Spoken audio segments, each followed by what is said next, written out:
नमस्कार, मी कोमल साळे. मी ITI सांगलीमध्ये basic हॉस्पिटलॉजी या ट्रेडसाठी ॲडमिशन घेतलं.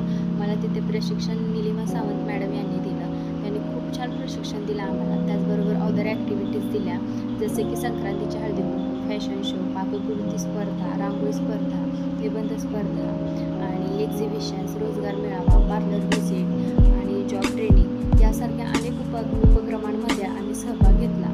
त्यामुळे आमचा व्यक्तिमत्व विकास झाला.